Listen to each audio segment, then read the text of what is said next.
दोस्तों, मैंने सोचा था ये एक आसान चैलेंज है, लेकिन 15वें दिन के बाद मैंने पराठों से बातें करना शुरू कर दी थी। अब मैं आराम से बैठा यूट्यूब देख रहा था कि अचानक एक वीडियो आई, 30 दिन तक एक ही चीज खाओ। मैंने फौरन सोचा, ये तो बच्चों का खेल है, मैं तो रोज आलू के पराठे खा सकता हूं। मैंने अम्मी को जाकर कहा, अम्मी, अगले 30 दिन बस पराठे ही बनाए। अम्मी ने मुझे ऊपर से नीचे तक देखा। बेटा, तुम ठीक हो? मैं, अम्मी, ये एक मिशन है, एक तारीख बनानी है। पहले 5 दिन मजा ही मजा।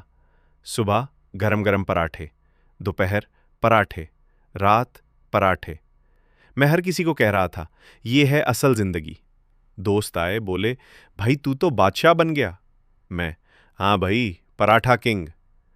अब थोड़ा मसला शुरू हुआ। मैंने प्लेट देखी और दिल में आया, यार कुछ नया हो जाए। मैंने अम्मी से कहा, अम्मी, आज पराठे के साथ कुछ और भी। अम्मी, नहीं, खुद ही कहा था ना। मैं अंदर से, ये मैंने क्या कर दिया। अब तो अजीब अजीब चीजें होने लगी। मैंने ख्वाब में भी पराठे देखे। मुझे बादल भी पराठे जैसे लगने लगे। एक दिन मैंने किताब खोली और लगा उसमें भी पराठे हैं।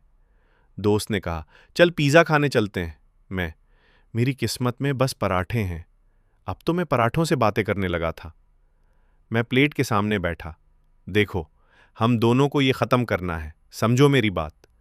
अम्मी दरवाजे पर खड़ी, ये लड़का ठीक नहीं लग रहा। एक दिन मैंने पराठे को घूरा और कहा, तुमने मेरी जिंदगी बर्बाद कर दी।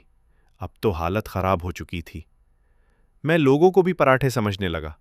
एक दोस्त आया, मैंने कहा, यार तुम आलू वाले लग रहे हो। वो बोला, भाई तुम्हें डॉक्टर की जरूरत है।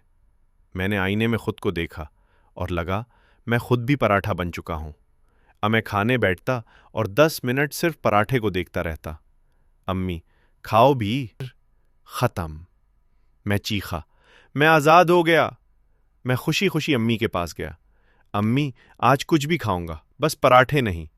अम्मी मुस्कुराई, ठीक है, आज आलू के समोसे बनाए हैं। मैं, आउटरो।